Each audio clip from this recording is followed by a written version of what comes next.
Good morning. This is JC, and just to show you what kind of a criminal um, mobster that Donald Trump is, um, he has all he is doing is pardoning criminals. These are hardened criminals. They're criminals that some of them could have actually killed people, such as the ones that were at the J6, but others are just white collar criminals who steal from the poor, and people die because of what they're doing. So listen to this. I just want you to listen to this. Today's evening recap. Donald Trump just pardoned reality TV personalities Todd and Julie Chrisley, who were convicted of a multi-million-dollar bank fraud and tax evasion scheme. Todd had been sentenced to 12 years in federal prison, while Julie was sentenced to 7. Their daughter, Savannah, had given a speech at the RNC. Trump also pardoned Paul Walksack, a former nursing home executive who stole millions from the paychecks of nurses and doctors at his facilities to travel and buy himself a yacht. His mother had paid $1 million to attend a Trump fundraising dinner just weeks ago. Meanwhile, more details are emerging regarding Trump's pardon of Virginia Sheriff Scott Jenkins, who was found guilty of conspiracy, fraud, and bribery. Ed Martin, the Trump lackey who is now serving as U.S. pardon attorney, released a statement about the pardon, writing on social media, quote, "No MAGA left behind." In other news, NPR filed a lawsuit this morning against the Trump administration for First Amendment violations after Trump targeted NPR and PBS's federal funding. Credit scores are plunging for millions of Americans now that the Trump administration had a resumed collection of defaulted student loan payments, causing countless borrowers to suddenly get rejected for car and housing loans. Trump Media is raising $2.5 billion for the company to buy Bitcoin.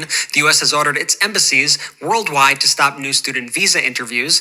Trump is trying to shake down Canada for $61 billion for the creation of what he is calling a golden dome. Alabama Senator Tommy Tuberville is running for governor of Alabama.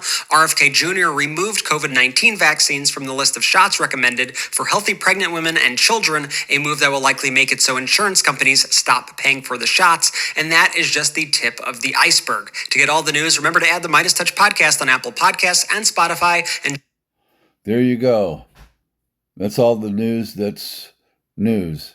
But the first part is the part that gets me.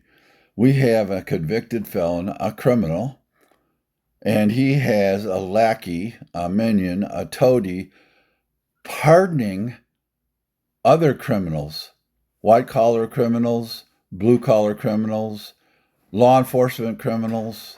Um, it just blows my mind that we have a criminal running our country and he is pardoning other criminals.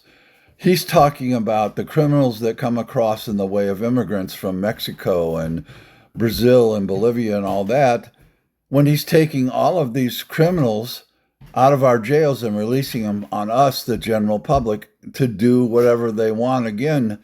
And a lot of them probably will try it again. They got away with it. He pardoned them. So why the hell not do it again? Okay? And it's just absolutely ridiculous. My hope is that karma, which karma is a bitch, I hope that karma hits every fucking one of these motherfuckers that he pardons, and I hope karma hits them hard, and I hope karma puts those motherfuckers down. So if you see any of them out there and you run into them, feel free to be karma. This is JC saying, fuck Donald Trump, fuck his pardon attorney, and to all my friends, family, subscribers, I love you all. Pox some more, Jack, and keep on trucking.